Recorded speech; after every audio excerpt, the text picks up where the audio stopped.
सुप्रभात छात्राओं, हम स्नातक द्वितीय वर्ष के हिंदी साहित्य के द्वितीय प्रश्न पत्र के अंतर्गत एकांकी पर चर्चा कर रहे हैं। कल जो वीडियो प्रस्तुत किया था उसमें हमने एकांकी के अर्थ एवं परिभाषा को समझने का प्रयास किया। तो आज हम एकांकी के तत्वों के बारे में बात करेंगे। छात्राओं, गत वर्ष प्रथम वर्ष के अंतर्गत कहानी पढ़ते समय कहानी के तत्व आप समझ चुकी हैं। तो जिस प्रकार से कहानी के कुछ तत्व कहानी के सफलता के लिए आवश्यक होते हैं, कलात्मक दृष्टि से हम देखें तो कहानी के प्रभावी होने के लिए कुछ तत्व जिस प्रकार आवश्यक होते हैं, उसी प्रकार एकांकी के प्रभावी होने के लिए भी कुछ तत्व आवश्यक होते हैं। तो हम आज उस पर चर्चा करेंगे। जैसा कि हमने कल एकांकी के संबंध में अध्ययन करते हुए यह जाना कि एकांकी वह दृश्य विधा है या नाट्य विधा है जिसमें एक ही अंक होता है और जो किसी एक संवेदना, एक पक्ष, एक तथ्य, एक भाव, एक कार्य या एक प्रसंग को प्रस्तुत करे और अपने आप में पूर्ण हो, ये हम एकांकी के संबंध में कह सकते हैं। तो एकांकी के प्रभावी होने के लिए जो कुछ तत्व एकांकी के लिए निर्धारित किए गए हैं वो इस प्रकार हैं: कथावस्तु, पात्र एवं चरित्र चित्रण, कथोपकथन, भाषा शैली, उद्देश्य, संकलन त्रय, अभिनेयता तथा अंतर्द्वंद्व। ये 8 तत्व एकांकी के लिए आवश्यक माने गए हैं। हम एक एक करके इन तत्वों को समझने का प्रयास करेंगे। तो सबसे पहला एकांकी का तत्व है कथानक या कथावस्तु। यह एकांकी की रचना प्रक्रिया का मूल आधार कहा जा सकता है। इसी के माध्यम से चरित्रों की सृष्टि और विकास होता है। एकांकीकार इतिहास, राजनीति, धर्म, समाज आदि विविध क्षेत्रों से कथा वस्तु चुन सकता है या कथा वस्तु चुनकर एकांकी की रचना करता है। इसके साथ ही यह भी अनिवार्य है कि उस कथा वस्तु को जीवन के सामयिक संदर्भों से भी संबद्ध करके दर्शकों का ध्यान आकृष्ट करे। कथा वस्तु किसी भी क्षेत्र की हो सकती है, ऐतिहासिक भी हो सकती है, राजनीति से संबंधित भी हो सकती है, धर्म और समाज से संबंधित भी हो सकती है। लेकिन एकांकीकार कहीं से भी कथा वस्तु का चयन करे, वह उसे जीवन के सामयिक संदर्भों से संबद्ध करके ही दर्शकों का ध्यान उसकी ओर आकृष्ट कर पाता है। सामयिक संदर्भों से जोड़कर उसे देखता है, तब दर्शक उसकी ओर आकर्षित हो पाते हैं। तो एकांकीकार इस दृष्टि से विशेष सतर्क रहता है। उसमें कल्पना का प्रयोग भी वह संक्षेप में कर सकता है, कल्पना का सहयोग उसमें लिया जा सकता है। कथानक का प्रारंभ जिज्ञासा एवं कौतूहल से युक्त होना चाहिए। प्रारंभ में ही एक जिज्ञासा भाव उसके लिए जागृत होना चाहिए कि आखिर इस कथा में आगे होगा क्या, क्योंकि जिज्ञासा भाव जैसे ही जागृत होता है, दर्शक है वह उसके साथ जुड़ जाता है। कथानक में रोचकता और विस्मय आदि गुणों का समावेश भी होना चाहिए, यह भी उसके लिए आवश्यक है। एकांकी की कथावस्तु पर हम विचार करें तो कथावस्तु के 5 भाग होते हैं।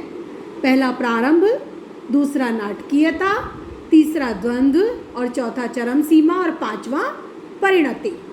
तो ये 5 जो एकांकी के 5 भाग एकांकी की कथावस्तु के कहे जा सकते हैं। आइए हम इनको समझते हैं। तो कथानक का प्रारंभ रंगमंचीय सूचना के साथ ही दर्शक के सामने स्पष्ट हो जाता है। जिस प्रकार का रंगमंचीय प्रस्तुतिकरण है, जैसा रंगमंच दिखता है, उसके साथ ही दर्शक समझ जाता है कि कथानक किस प्रकार का होगा और दर्शक उससे जुड़ भी जाता है। तो ये प्रारंभ रंगमंचीय सूचना के साथ ही हो जाता है। और प्रायः एकांकीकार अपने एकांकी में रंग निर्देश दिया करते हैं, वैसे जो निर्देशक है, जो उसका मंचन कर रहा है, उसे भी इस बात का अधिकार होता है कि वो अपने अनुसार रंग निर्देशों में कुछ परिवर्तन कर सकता है या अपने अनुसार भी रंग निर्देश दे सकता है। लेकिन एकांकीकार जो एकांकी लिख रहा है, जिस प्रकार का एकांकी प्रस्तुत कर रहा है, उसके अनुसार रंग निर्देश प्रायः दिया करता है।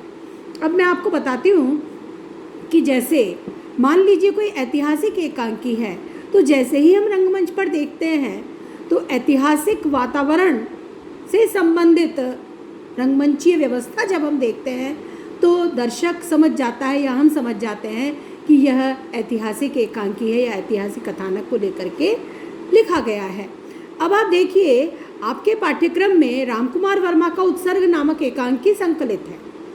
शीर्षक जब हम इसका देखते हैं तो रामकुमार वर्मा क्योंकि ऐतिहासिक एकांकी भी लिखते रहे हैं, तो हमारे मन में एक स्वाभाविक रूप से एक भाव उत्सर्ग शब्द पढ़ते ही यह जागता है कि क्या यह एकांकी ऐतिहासिक है, इसमें किसके उत्सर्ग की कथा कही गई है।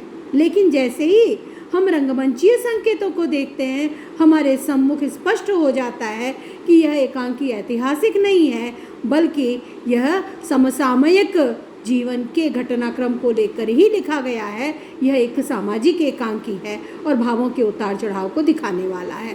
तो ऐसे में रंगमंचीय संकेत के साथ ही एक प्रकार से कथानक का प्रारंभ हो जाता है। उसके बाद वस्तु का निर्माण होता है, जिसे एकांकीकार बड़े आकर्षक ढंग से प्रस्तुत करता है। नाटकीयता और अंतर्द्वंद्व दूसरा तत्व जो हमने दूसरा भाग माना है, नाटकीयता। तो जब एकांकी का आगे निर्माण, कथानक का आगे निर्माण और विकास होता है तो एकांकीकार बड़ी नाटकीयता के साथ और अंतर्द्वंद्व के माध्यम से कथा वस्तु को लोकप्रिय बनाता है, रोचक बनाता है। नाटकीय संघर्ष धीरे धीरे अपनी चरम सीमा पर पहुंचता है, उसे चरमोत्कर्ष कहते हैं। वहां पहुंचकर एकांकी के सभी संघर्ष और द्वंद्व एक प्रकार से समाप्त हो जाते हैं। कथा वस्तु में सहज गतिशीलता भी आवश्यक है। तो चरम सीमा पर जब एकांकी पहुंचती है तो वहाँ पर हम देखते हैं कि वो सारा द्वंद्व भी समाप्त हो जाता है, संघर्ष भी समाप्त हो जाता है। एकांकी में जो भाव आ रहा है वो अपने चरम पर पहुंचता है। कई एकांकीकार चरम सीमा पर एकांकी को समाप्त कर देते हैं, कुछ उसके आगे परिणति तक पहुंचाते हैं, उसे उसके अंत तक भी पहुंचाते हैं।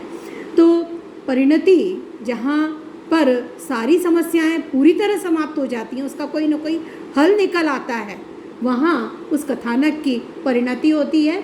तो कथावस्तु में अब एक गुण और आवश्यक है कि सहज गतिशीलता होनी चाहिए। नाटककार तभी सफल माना जाता है जब कथानक को चरम सीमा की अवस्था पर पहुंचाकर समाप्त कर दे और बड़ी ही सहजता के साथ, गतिशीलता के साथ एकांकी आगे बढ़े, तभी वह एकांकी सफल माना जाता है, जिसमें समस्याएं, द्वंद्व, संघर्ष धीरे धीरे विकसित होते हुए क्रमशः पूरी रोचकता के साथ पाठक को, बल्कि हम कहें दर्शक को, अपने साथ बांधे हुए चरम सीमा तक लिए जाते हैं। वो एकांकी सफल कहलाते हैं। तो इसलिए उसमें गतिशीलता का और रोचकता का गुण होना आवश्यक है, तभी नाटककार स्वयं को सफल मान सकता है या सफलता से उस एकांकी के मूल भाव को दर्शकों तक पहुंचा पाता है। इसके साथ ही संकलन त्रय भी एकांकी में आवश्यक है, कथानक में आवश्यक है। तो संकलन त्रय के कारण एकांकी के कथानक में एकान्विति और संतुलन की प्रतिष्ठा होती है। संकलन त्रय क्या है? काल, समय और स्थान की एकता। इसके बारे में हम संकलन त्रय भी एकांकी का एक तत्व है, जब हम उस पर चर्चा करेंगे तो विस्तार से इसे उदाहरण सहित समझने का प्रयास करेंगे। तो संकलन त्रय का गुण भी कथानक में होना आवश्यक है, तभी एकांकी का जो कथानक है वह दर्शकों पर अपेक्षित प्रभाव छोड़ पाता है। तो आज इतना ही। आगे के जो एकांकी के तत्व हैं, इन्हें हम आगे के वीडियो में करने का प्रयास करेंगे।